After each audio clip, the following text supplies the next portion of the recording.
নফসে আম্মারা সে balance করতে চেষ্টা করে। কি করে সে কি করে? সে ব্যালেন্স করে।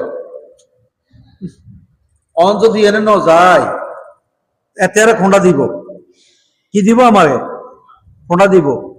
কব কি আরে তোর হল আল্লাহকে করলাম, মাই আল্লাহ এটা করলাম, তোল্লাই এম করলাম, অন্য গেলে এত রাগ করিব। কিন্তু কামানো অন্যায়, কামান কিয়া অন্যায়। কিতাম কর্ম যেতাম নজাইও হারিয়েন না। বাইর মানুষ, এলাকার মানুষ, এক দলীয় লোক, এক গোত্র লোক, এক ফিসাবের মুরিদ, এক মসজিদের মুসল্লি, এক হুজুর দিয়েছে নামাজুরি, কিন্তু এখন নগলে তো প্রেস্টিজে আঘাত আইব।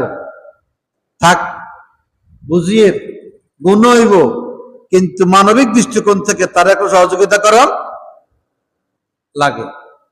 মানে হেমিয়া কতক্ষণ আল্লাহরা খুশি রাখে, কতক্ষণ শয়তানের কথা কয় না।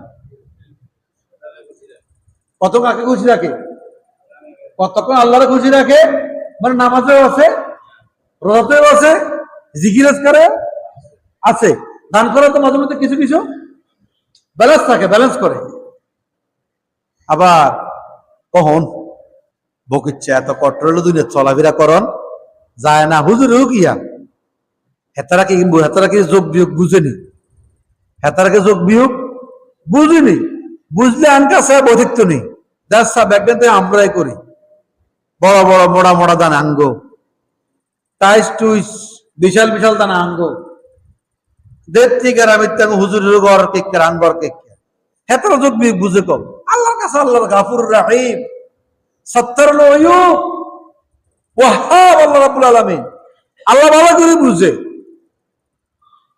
বলে কি বলে না? বলে।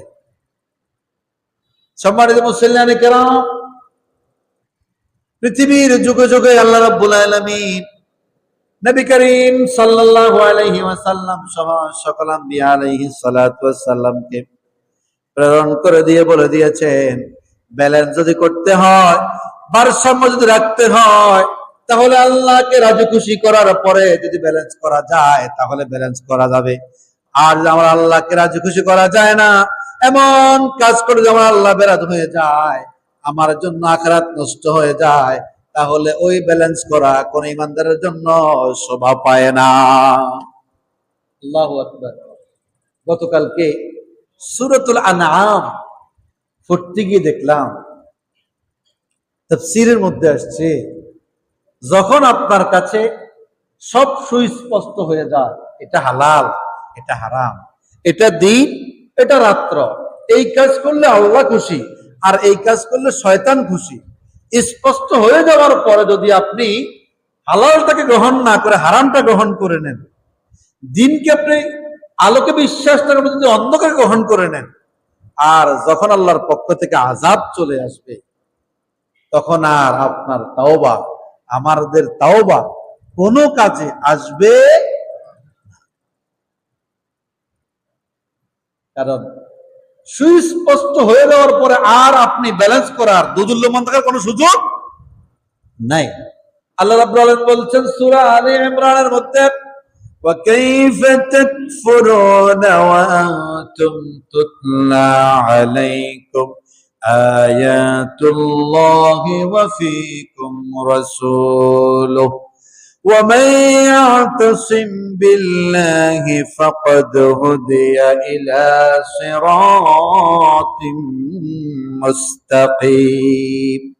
আল্লাহ রাব্বুল আলামিন বলছেন, তোমাদের সামনে আল্লাহর আয়াত তেলাওয়াত করা হয়, রাসূলের সুন্নাহগুলো স্পষ্ট বর্ণনা করে দেওয়া হয়, সব কিছু স্পষ্ট করার পরেও তোমাদের জন্য কি কুফরি করা, আল্লাহর বিরুদ্ধে আচরণ করা, রাসূলের সুন্নাহ ইসলামের বিরোধিতা করা কি তোমাদের জন্য শোভা পায়?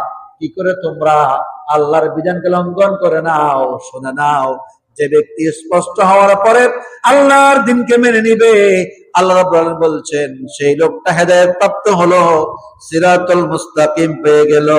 আর পাওয়ার পরে সে যখন ধরে নিয়েছে তার সেই ধরার রশি আর কখনো ছিঁড়ে যাবে না। সুবহানাল্লাহ। তার রশিয়ার কখনো অমাইয়া তাসিম বিল্লাহ ফাকাদ হুদিয়া ইলা সিরাতিন মুস্তাকিম।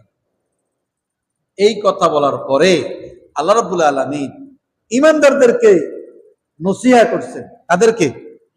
তাদেরকে যে শোনো, কোরআনও চলে আসছে, রাসূলও চলে আসছেন, তোমার বাস্তব জীবন কেমনে চলবে, কার নীতি আদর্শে চলবে, তুমি কার সৈনিক হবে, তুমি কার মতাদর্শ গ্রহণ করবে, এটা কি হয়ে গেছে? স্পষ্ট হয়ে গেছে।